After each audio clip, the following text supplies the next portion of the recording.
Warning, this video includes mentions of self-harm and suicidal ideation. Please take care of yourself. Oh, and there will be spoilers for Pokemon Scarlet and Violet.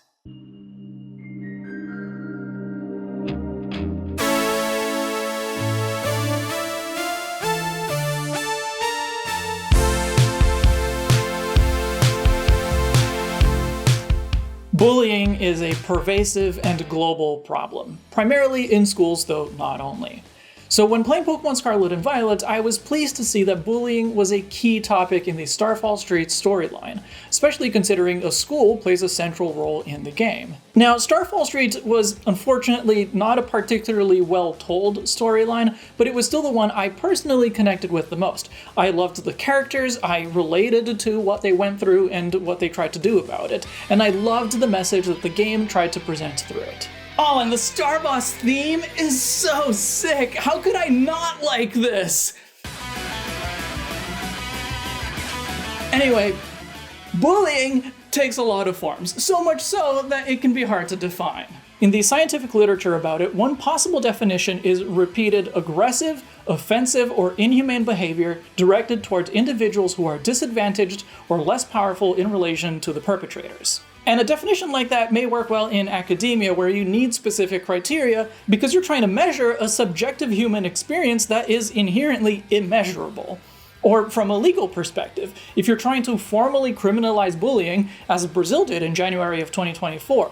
In these cases, you need to be able to look at an action and say, yes, this is bullying, no, this is not bullying. But these definitions don't capture the experiences and effects of being bullied. Some kids will go home and say that they were bullied because of one incident, but bullying has to do, at least under the law here in Brazil, it has to do with consistency. But the suffering, I think, is what really defines. Only the person knows how much the suffering really affects them. So I think sometimes it's about how the person feels rather than the action that is taking place. It's a very delicate balance in that as well. Sometimes it's, oh, I was just playing. Oh, it was just a joke. Oh, can't you take a joke? Karen Fraser Colby D'Amatos. I've been working in education for about 4 decades. I work with bilingual and international schools. I've worked in the public school system in the US for a long time. I also worked in a group home for girls. In the last 25 years, I've worked in leadership, senior leadership positions, and I've worked also in Brazilian schools. So there's an ethical issue there. The idea of DIJB, diversity, inclusion, equity, justice, and belonging idea. This is going on in terms of policy in international schools all around the world. I do have colleagues that work in some of these international schools and say that yes, policies are being written, people are discussing these things, but no action is really taking place. Kids are still feeling left out. There are lots of different reasons why what kind of bullying happens. And that also has a range of causes. Ken Rigby reported in the International Journal of Bullying Prevention that levels of reported bullying in schools have been found to be much higher in some neighborhoods and communities than others. For example, they have been reported to be significantly higher in countries with greater economic inequality. A qualitative study of how students in primary and secondary schools in Australia felt about children at this school indicated that students making negative judgments were also significantly more likely than others to report engaging in bullying at school. Even social norms endorsed by peer or friendship groups, especially in relation to negative treatment of outsiders and those against whom there is bias or prejudice, are seen as contributing to bullying. That brings us to who gets targeted and why. And again, it's all kinds of people for all kinds of reasons. I saw kids that were of a different social class, kids of different races, that became an issue. Another issue that was very common also was weight. Sexual orientation was one. And it was really interesting, neighbors, because in that school, we had a number of gay teachers who openly had homosexual relationship with, and both were there in the school. So you had leaders who were open about their sexuality, but we had students who were afraid of coming out, who talked about that, who felt repressed, and who were bullied about it. And I'm telling you this context because sometimes it's like, oh, the school doesn't have role models. Yes, the school did. So intrinsically, there's a structural racism that influences also this kind of bigotry. Let's look at who the members of Team Star are. Penny organized Team Star without ever meeting the students she recruited in person. She's a computer whiz and a hacker confident in her abilities, but only from behind a screen. She's shy and socially awkward and doesn't even tell her fellow Team Star members her name. She tells them that being bullied made her a recluse. Giacomo is a former president of the student council, but he was stuck up back then and tried to impose some ridiculous rules, which got him deposed and a lot of hate. He's also a music producer who goes by DJ Vice, and in practice, he's the day-to-day leader of Team Star. Mella's classmates are often jealous of her looks, but she has an explosive temper. She's resourceful and can solve any problem thrown at her, but she often does so through violence and aggression. Atticus is extremely eccentric. He even speaks like a Shakespeare character. He's very crafty, but people bully him for being a geek over old-fashioned stuff. Ortega is the youngest of the group. He comes from a rich family and prefers to let others deal with problems for him, but he's passionate about vehicle mechanics. Like Mella, he also has a short fuse. Eri has it all. She's athletic, attractive, and she's a powerful Pokemon trainer.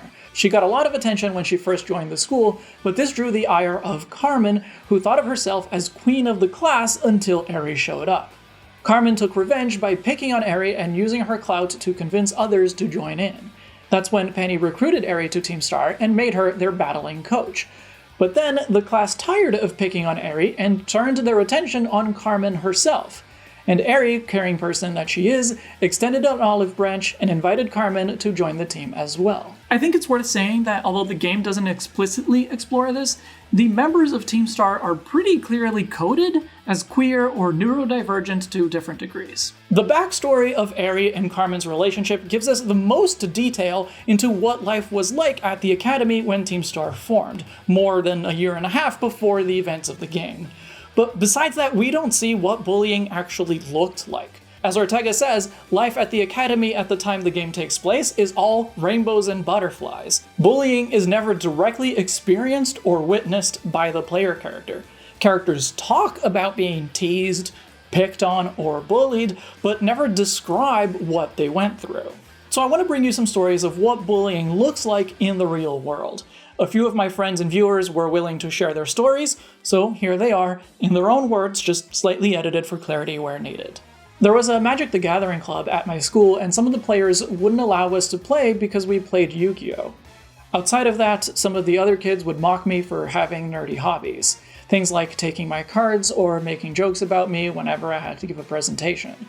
The worst was probably the kid that drew on my face with marker in class one day. Anonymous, class of 2006. This was very early aught, so like Pokemania was at that state of like no one really gives a shit anymore and it's just this thing for kids. And I was the one that was like all in, like, no, this is my entire personality.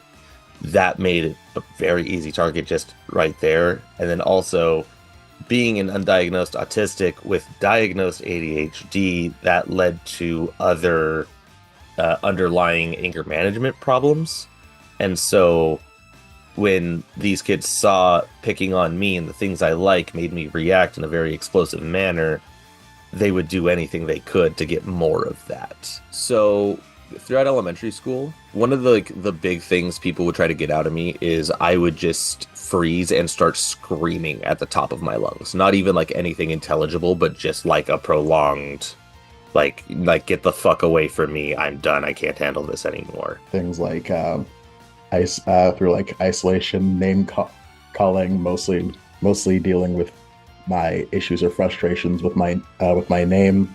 I always had this preference of going by my middle name, but as soon as I'm called in attendance, the first name thing is revealed, and I had to deal with a lot of lack of respect for how I wanted to be talked to and perceived, which wasn't particularly great for someone that wasn't the best at regulating their feelings or understanding how to be able to deal with those sorts of conflicts. I was practically mute, a silent punching bag who didn't tell anyone. Earlier, it was physical, ranged from simply being spat on to torture-like experiences, like being held down and suffocated by spray deodorant. Later, although less frequent, bullying showed only on a psychological level, them being deceitful, fooling me, staging false trust, spying. Anonymous, class of 2015. One I specifically remember was, how in middle school you have to run the mile? They start you for physical exercise, running the mile once a week in the mornings. I wanted to just get it over and done with as fast as possible. This group of kids were like consistently grouping up in front of me as a wall, and anytime I tried to go around them, they would move with me, and thus keeping me from actually completing the thing. I was bullied for being visually queer or outlandish, being a bit too intensely bookish, and spending too much time with computers. Bullying was rampant at my school, to the point of semi-frequent physical altercations, usually at lunches or after-school activities. Anonymous, class of 2011. I'm a girl who likes a mixture of things that are stereotypically feminine, arts, fashion, cats, and masculine, science, math, video games. Little kids especially tend to divide by gender, so I didn't really fit in. I'm also introverted and love learning, which wasn't exactly cool at that age. Other kids hurt me emotionally and physically. Kayla from Kayla's Capsule, class of 2010. I didn't really fit in with the boys or the girls because I didn't know anything about guns or Call of Duty or whatever else they were going on about and being popular at the time. And being different from the gender roles that are expected of you in the South of America is just a bad thing for everyone because you just get ostracized for it. That was exactly my experience. I was ostracized and othered and isolated. The worst case of bullying I've had was from students in my own class. They invented that I was into a girl called Ana Julia, and they started singing a popular song with that name during class. I didn't understand anything, but they kept singing. I tried to ignore them, but then when leaving school, they started to follow me singing the song and making fun of me along the way. I tried to run home, but they kept after me. It was one of the worst feelings I've felt in my life. Anonymous, class of 2018. I'm overweight, always been so. They would say things like fatty, being snide, fake flirting, snapping bras. That incident ended with me slapping the guy and getting detention for it. He did not. I am also on the autism spectrum. I have troubles regulating my emotions. Once I reached my tipping points, I would just break down and cry. I was also not asked to be involved in a lot of things that other students were involved with. I always felt isolated, because I wanted to say play soccer or things like that, but because I was always a big kid that was never the best at PE. I was the kind of person that spent a lot of their time sitting around drawing, doing art, or coming up with stories. That just meant I did not have a lot of people who I shared interests with, and when I tried to participate in other things, it just wasn't happening. Sometimes it was name-calling, other times more persistent tormenting, and one time I was physically assaulted. I was very sensitive in my youth and had a hard time dealing with people making jokes about me, my height, my personality, my interests, even my sensitivity itself, which made me an easy recurring target. The problem was that, after around age 11, I just never seemed to fit in very well. I made friends and got along with people mostly, but I was never very close to anybody and was often left out or seen as the annoying or expendable member of the group. Anonymous, class of 2006. Being the new kid in a new school, even as a senior, I just turned 18, it's still that same kind of pettiness and cliques, friends groups that have already formed. You're this new kind of other that no one's really sure about. The area that I was living in was not necessarily safe, and so it got to the point where I was being actively threatened for being this other. Since I was 18, I could just legally pull myself out of school. And I got my GED a few years later. I remember very distinctly this one moment around 3rd grade where like this one kid came up to me, knocked on my head, like it was like a door or something. Oh, it sounds kind of like a coconut. Is there anything even in there? Then like the next day, they brought like a whole group of kids to see how my head sounded when it got knocked on. And so I just had this whole group of kids come by and just knock on my head and laugh about it. And I mean, that pretty much encapsulates my elementary school experience. And then I went to middle school and I was like, obviously people don't like me. And so I pretended to act however I thought people wanted me to act. That ended up giving me this whole identity crisis in high school because it was like, I don't know who I am or what I want. Like when I failed to like connect with people in high school, I was like, okay, clearly I'm not wanted here. And so I made this whole plan to kill myself, but it was like going to be this whole thing. I told one person, and then it kind of like ballooned into, I almost got sent to a mental hospital. And then I ended up like having to promise my mom that I wasn't going to kill myself. So since that point on, I've been kind of like, well, I can't really do it because I promised that I wouldn't. Okay, so time for me to tell you my story. Mm-hmm. Calling it a story makes it seem like it's more grand than it is. Lower school, or what many people call elementary school. I never had a lot of friends, but I generally got along with people. I had some good friends, and everyone else was just kinda there. I agree from what I could tell. I don't remember you complaining about anyone. My name is Dulcie, and I'm Libra's mother. I'm in Brazil, and I've worked in schools for over 35 years. I'm retired now. I still work with schools, but from a distance, on and off. But yeah, I've been involved in education forever. Pokemon arrived in my school when I was in the 4th grade, and so 4th grade, 5th grade, it was like everyone was into Pokemon. By the 6th grade, less so. Mm-hmm. And so people were like moving away from that. There were still some people who were playing, but like a lot less. And I was still like really into Pokemon, and so like I was becoming kind of like one of the weird kids kind of thing. So 6th, 7th grade, something like that. In particular, in drama class, there were these two other guys that like we became good friends. Yeah, some of your best friends. I don't know like what we had in common so much, but just like we got along well. You know, we joked together. But there were definitely times that they were joking at my expense. There was like one time that they dared me to come to school dressed as Elvis. Like, if you do this, we will give you like $2. And I was like, you dared me to do it. I don't have shame about this kind of thing. So I will do it just to prove to you that it's not a problem kind of thing. Yeah. I came to school kind of dressed like a 50s, like a greaser type. So like I had gel in my hair. I had like sunglasses. I want to see this. And so they did give me the $2. Nice. I think you were in 6th grade when Vanya, your drama teacher, told me that she had reported to the school on some of your friends who were now bullying you. You know, she identified it as bullying. I thought like, oh, wow, really? Okay.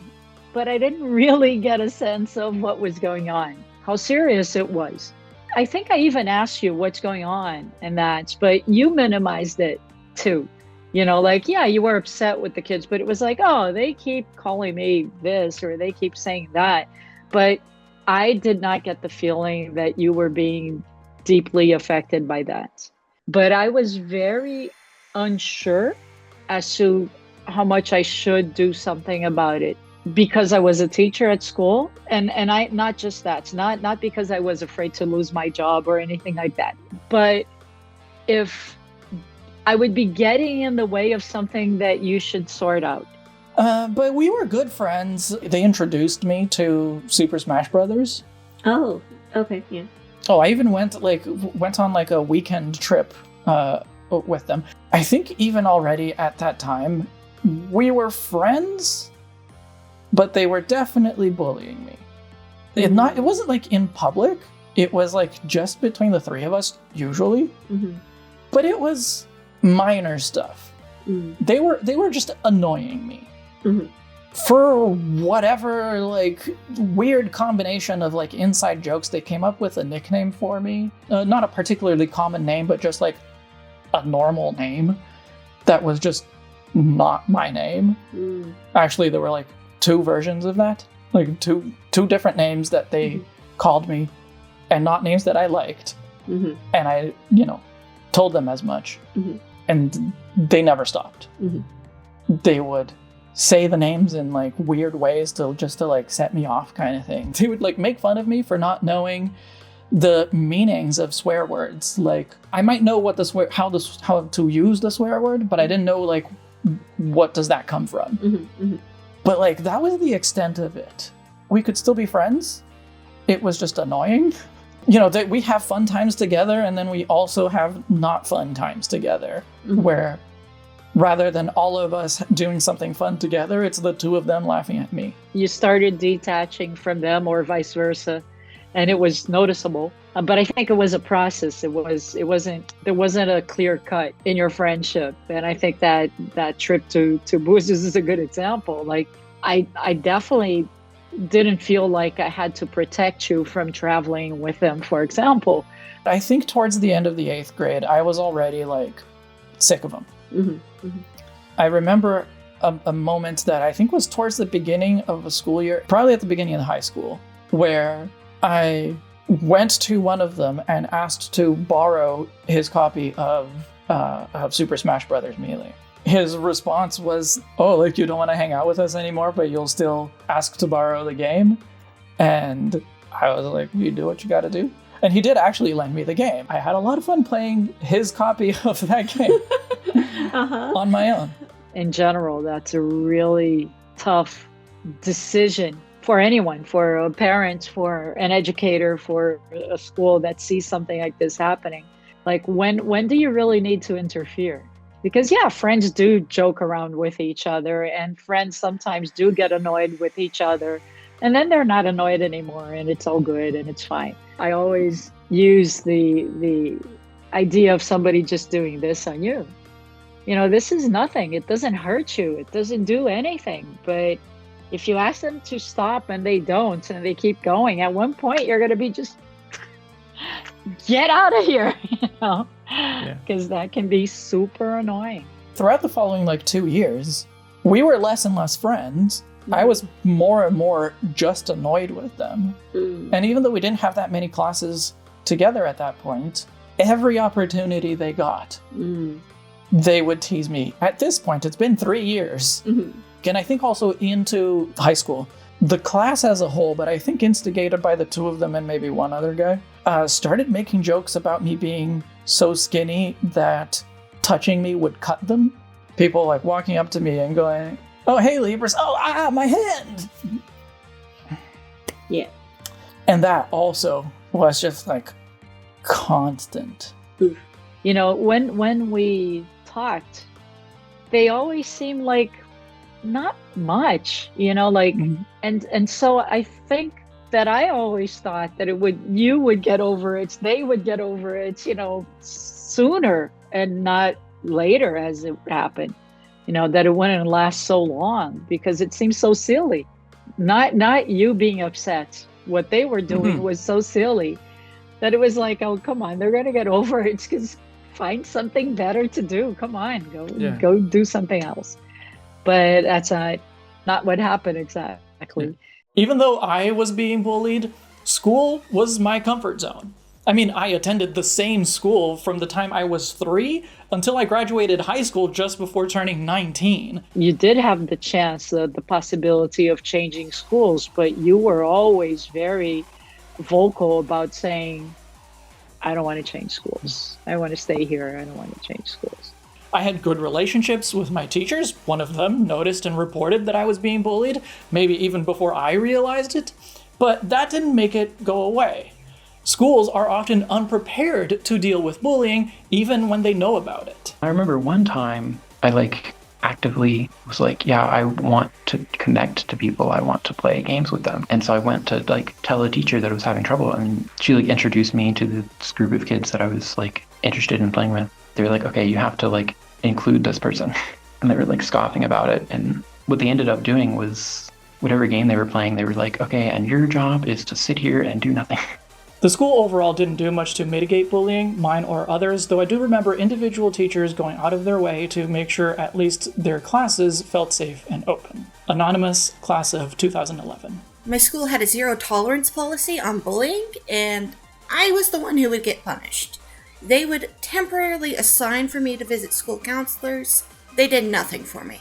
I could go to teachers or the counselors and not get any assistance at all, which was probably the worst part for me. I didn't really get much of anything other than how I need to not let things get to me, and because I was the one react in a more violent manner, had to deal with things like in school suspension. Basically, I was the only one who got in trouble, never the bullies or the people who I had issues with or complaining about, and that just sort of led to me being a lot more reluctant to ask for help in general, because that's been a lifelong issue for me.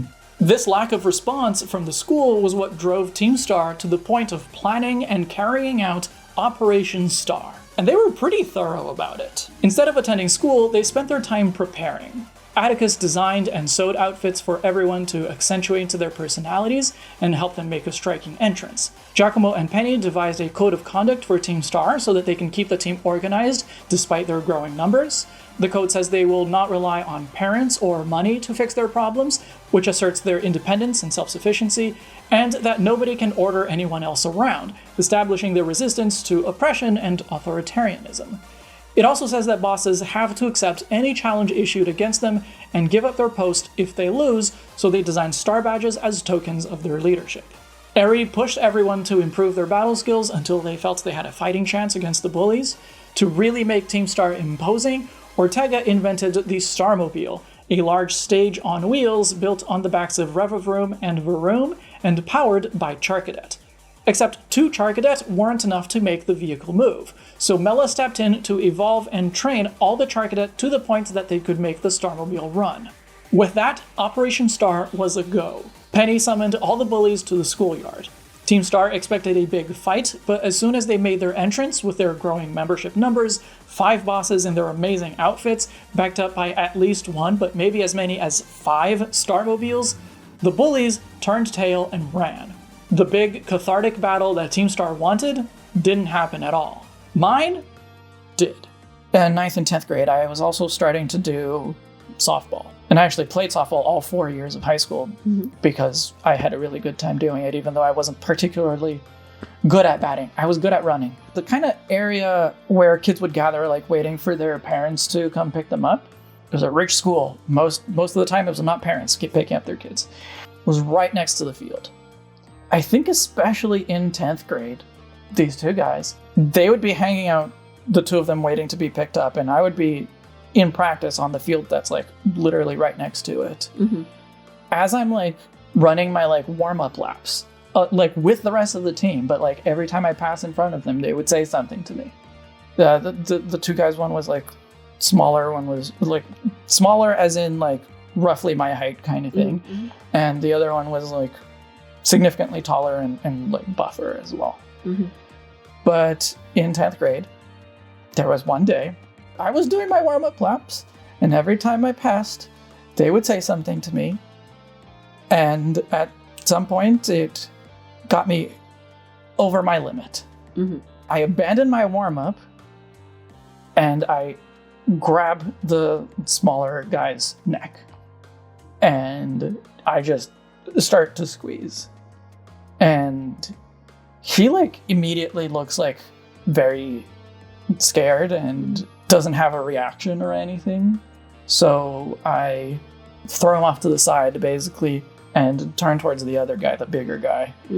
I also grab his neck and he grabs mine. So we're like both at each other's necks. I was being much more strategic about how I was attacking him. So I was like specifically like pushing my thumbs into his trachea. It was actually the big guy's like little sister that got me to stop. This kid must have been like at most 8, but she was tugging on my arm, screaming and like crying, saying I'm going to kill her brother. At some point I hear her or you know, it kind of registers. she like cuts through the noise of my anger, right? Mhm. I just let go. He lets go of me at the same time, and I just go into the lockers. One of my teachers, my math teacher, is there, asks me as I'm like storming off in front of him what happened, and all I say is I can't take it anymore. And I go into the locker room. I think I wash my face and spend some amount of time in there. I think by the time I came out, they'd been picked up. They'd left. I don't think I realized it was something that was still going on into high school. A long time after the incident itself, your former math teacher was talking to me about this situation that he had witnessed. But I think it was like 1 year after it had happened. And I was like shocked that I had no idea, because you never brought this home. Had never told me about it. I mean, he watched the whole scene, and I think he was like, I'm going to interfere. I'm not going to interfere. I'm going to interfere. You know, he watched the whole thing, saw that you guys sorted it out. And he never told me about it until a long time later. So for me, like when I heard that, I was like, where had I been? A teacher, an educator, a parent, right? Like, how could I not have noticed? Still feels really bad, actually. Maybe you were in college already when we talked about it. I have no idea. Wow.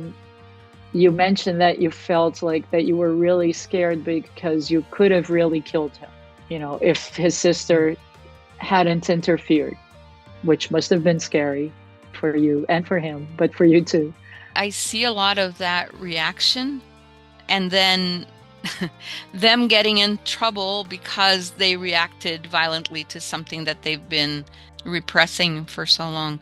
Fighting back, definitely something that happens quite often.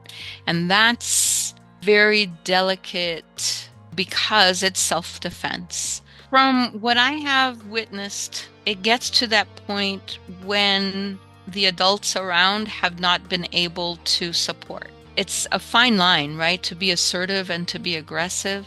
What line do you define? No, you're not going to do this to me. You have no right to treat me this way.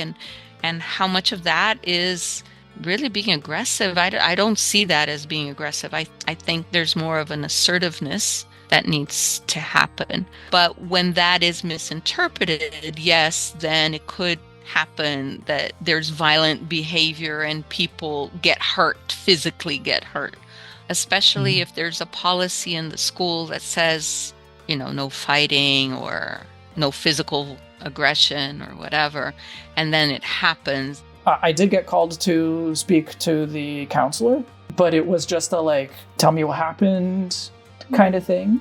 She and I don't think ever talked about this, which is weird. I don't think I like hid anything. I think I was pretty upfront about being annoyed by them for like 4 years at that point. I was told that the two of them would also be speaking to the counselor.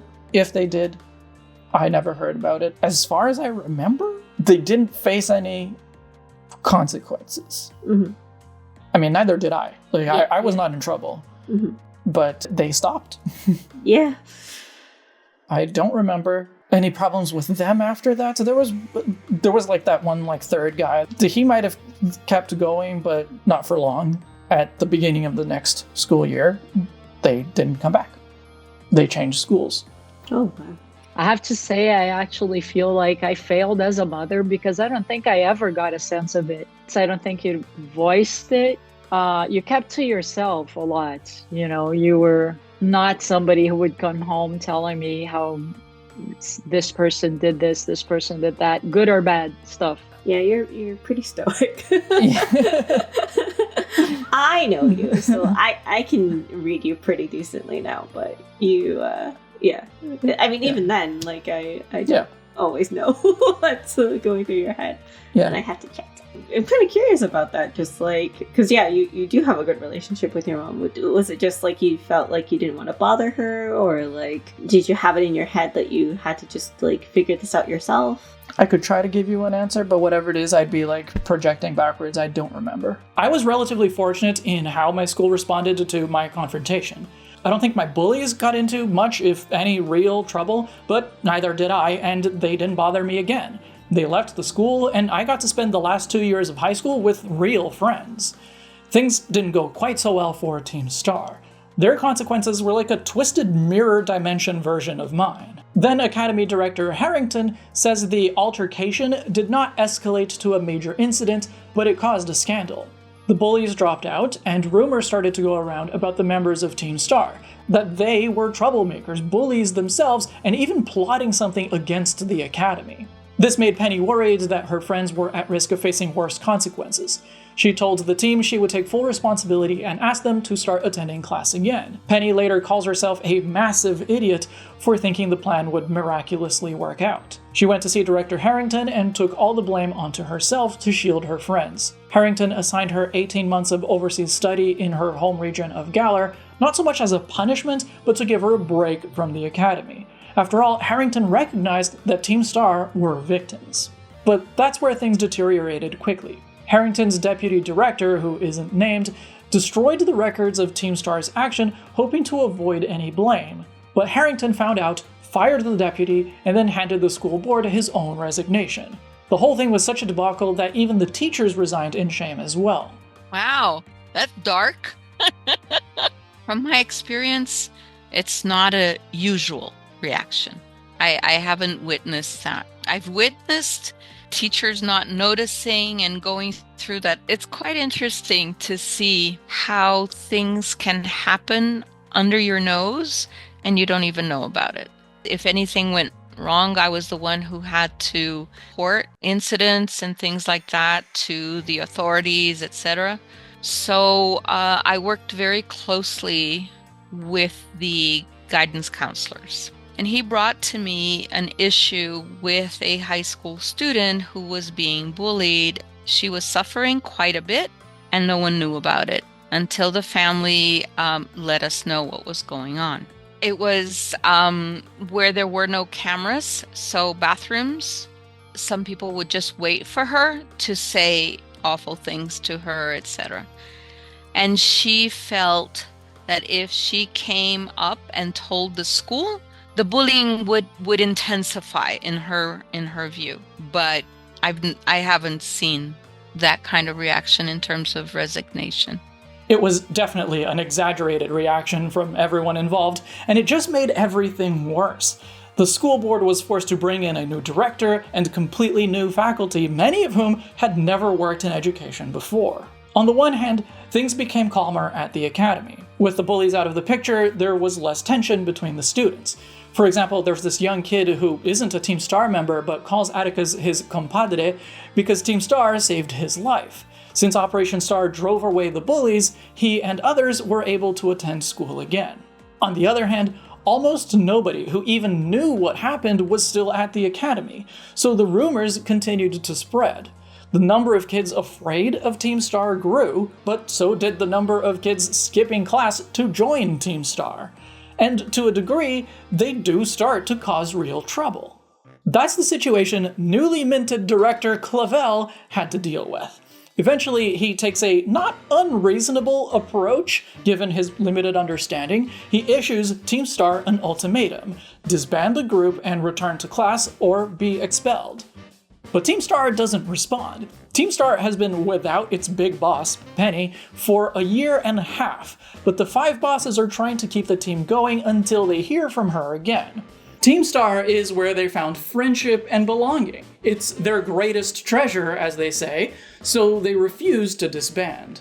Coincidentally, Penny finally returned to the academy on the same day that the player character joined the school. The protagonist interrupted 2 Team Star members trying to recruit Penny because, again, nobody knew who the big boss of Team Star was, and that gave Penny the idea to exploit the Team Star code and have the protagonist dismantle Team Star for her.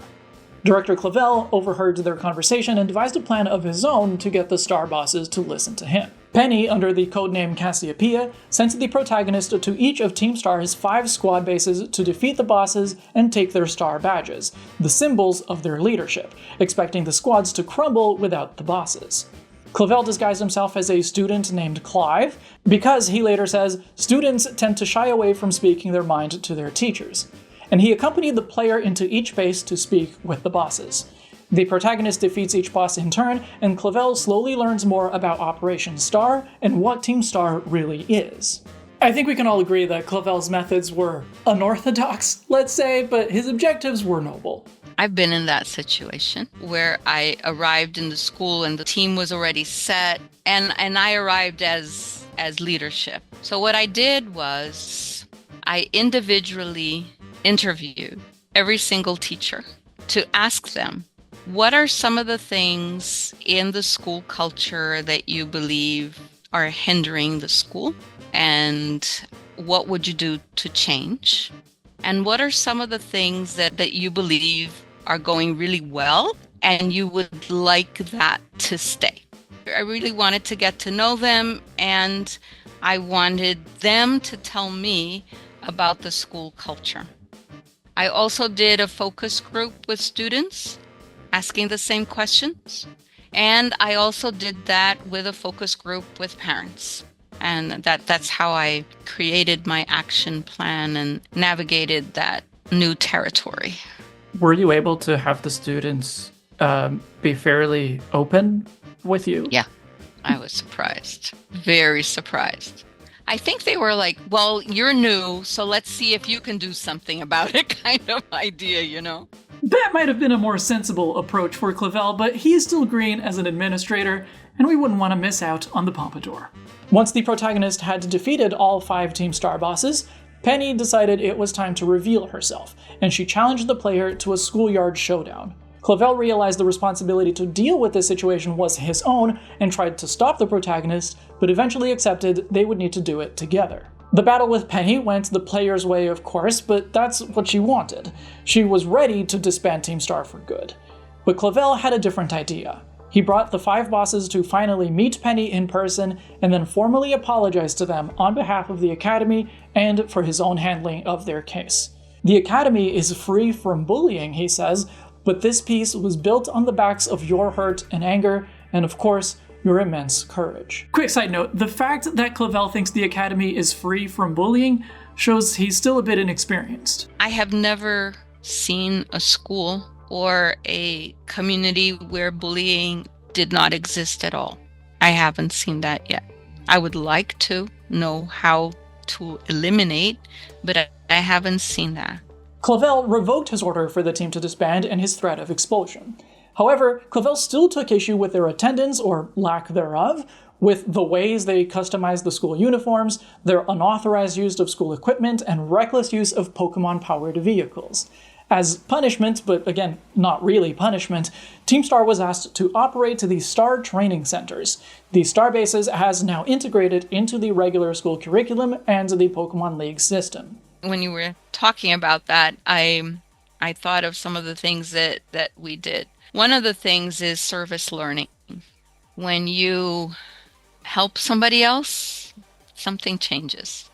Service learning is more about, I have this and I'm going to exchange and I'm going to learn from somebody else and I'm also going to share.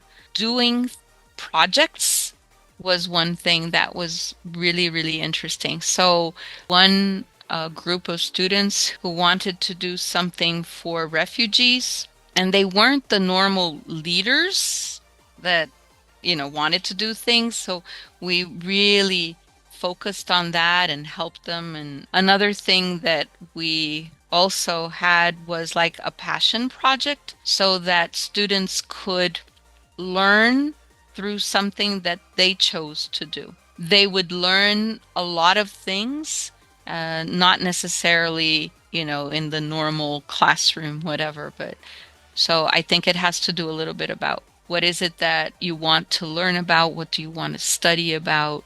And it works. Team Star all started attending class again and making an effort to reintegrate. Giacomo and Ortega made fools of themselves in a charming way, so they stopped seeming so scary. Atticus got to share a matching ninja outfit with his kid compadre. Bella joined the art club to try her hand at painting, and Eri and Carmen started a wrestling club. Later, they're even seen wearing normal uniforms when they're trying to catch up on their studying. Things worked out for them in the end, and I guess they worked out for me too. I had these annoyances, but I liked high school. But especially, after they leave the school, things are just like so much better. And I find a different group of friends. I reconnect with someone that I'd been close friends with in like 4th grade. We have a group of friends that's like 6 people that are like very tight. Like that lasts throughout the rest of high school. And so like when I think back to high school, I'm mostly thinking back to those times because those last 2 years of high school were great. But that's not to say that everything is rainbows and butterflies, right? Since I realized how serious it was, I've given this a lot of thought. So I think that's why I pointed out right at the start that I've been in education for so long. It's not like I didn't know that these things could happen, that these things could affect people very deeply, very seriously. I should have known better. I think that's something that's a feeling that I carry with me, is that like, how could I not notice that you were being deeply affected? Cyberbullying doesn't play a role in Starfall Street, but it's probably the main form that bullying takes nowadays. Cyberbullying happens outside the school, but then they bring it in because that same group is connected in different ways. So what happens outside the school, although it's not the responsibility of the school, it has total reaction in terms of how the school works. And I'm not sure that as educators, we are so prepared to deal with such a huge aspect of what goes on outside, It was mostly cyberbullying.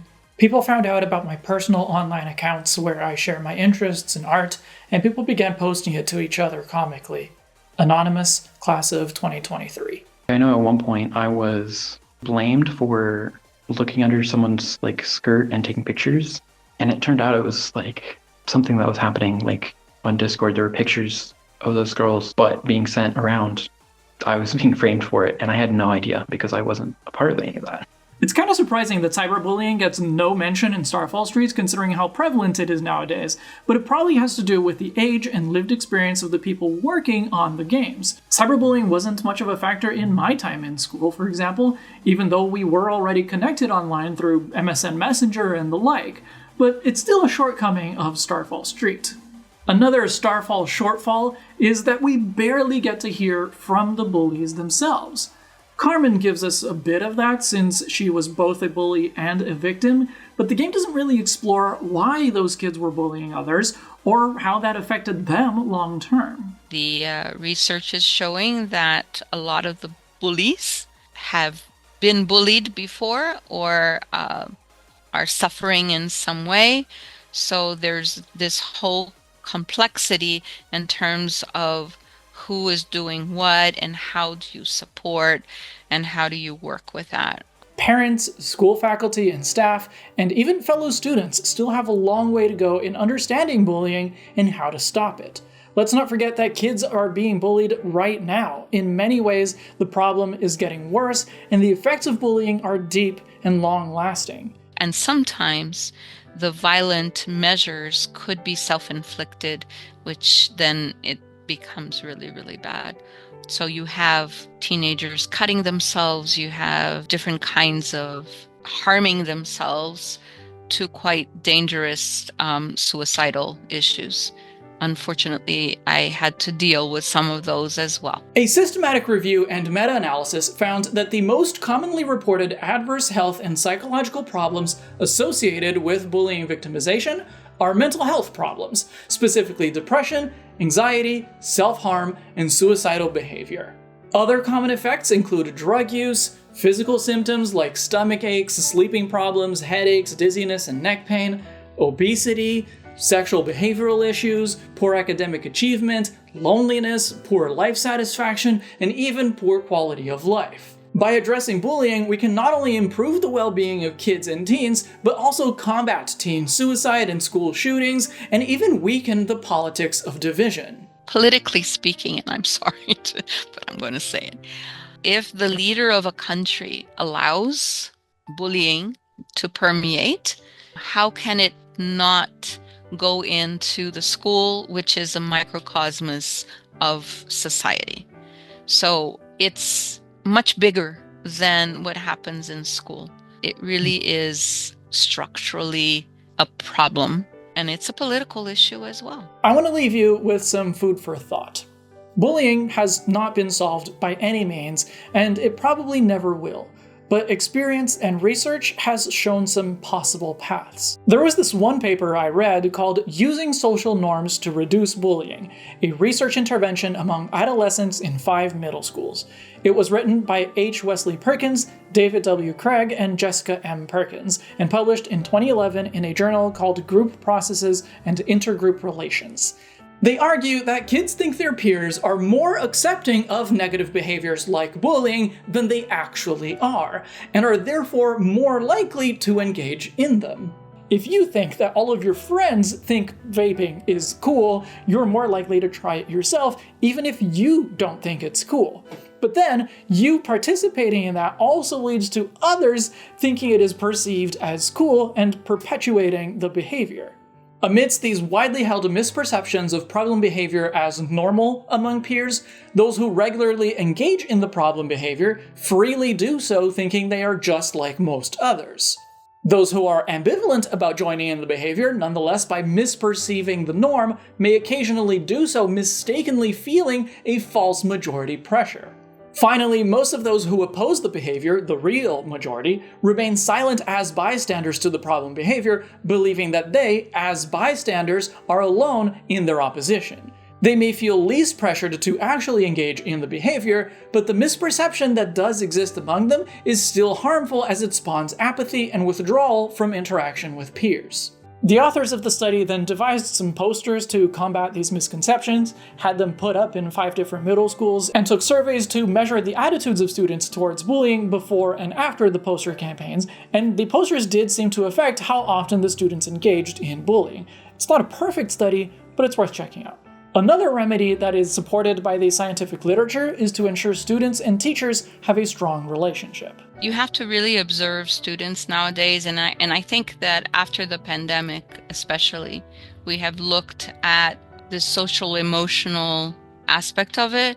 We always knew how that affected learning, but I think that the pandemic spotlighted it, These changes in their behavior, sometimes in the learning, it's not only those that act out, but especially those that are totally silent or quiet or don't respond or non-responsive. Those that teachers don't notice because they're not provoking anybody and they're fine, right? As an administrator, when I'm looking at students, it's about really getting to know the students, and teachers, at least one adult, at least one teacher, knowing students better, kind of like advisory or something like that. That is the best, I think, because if you don't know your student, you don't know if there are changes,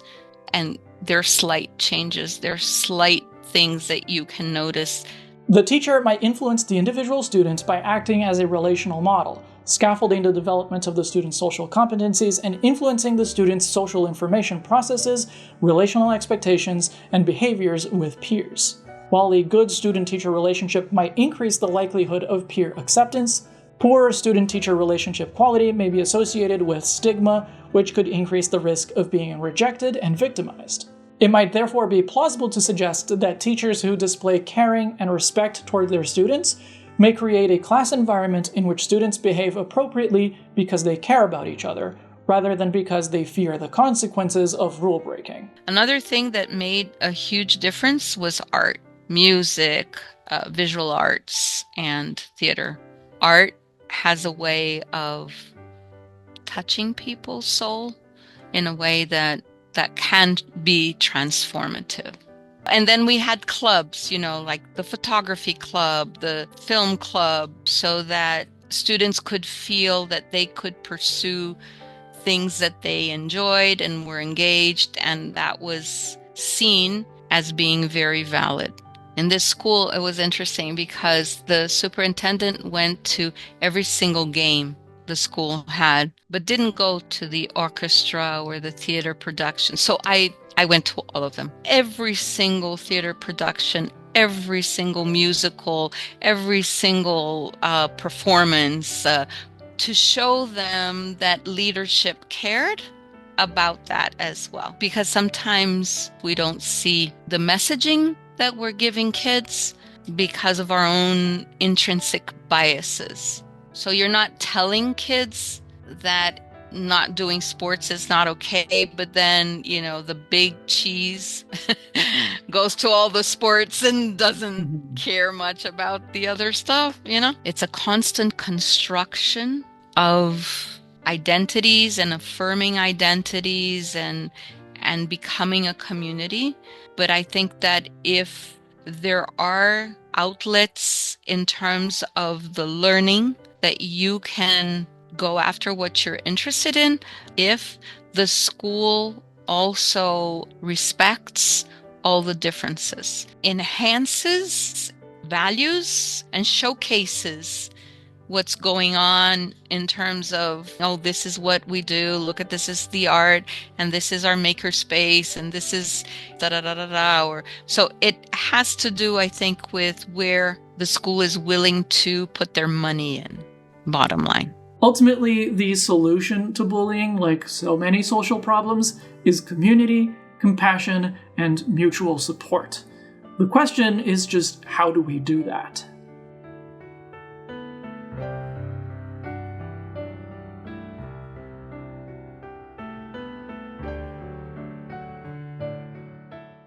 I don't think it's necessary to go too much into this, but another reason I was really touched by the story of Team Star is that when the game came out, I was just kind of starting to get into anarchism as a political theory, and Team Star touch on many points of anarchist thinking, intentionally or not. They are essentially a self-organized affinity group practicing community self-defense. They do maintain some hierarchy, but it's in their code that nobody can boss anyone else around. And considering these games take place in Spain and that anarchism played such a big role in the Spanish Revolution and Spanish Civil War, it feels appropriate. Anyway, thank you to everyone who helped me make this video, in particular Karen Matos and my mom Dulce, my friends Noel, Wispy, and Musa, and everyone who responded to my little survey and was willing to be vulnerable and talk about some really difficult and traumatic events. If you liked this video, I'll appreciate it if you click the like button and leave a comment about how you related to the story of Team Star.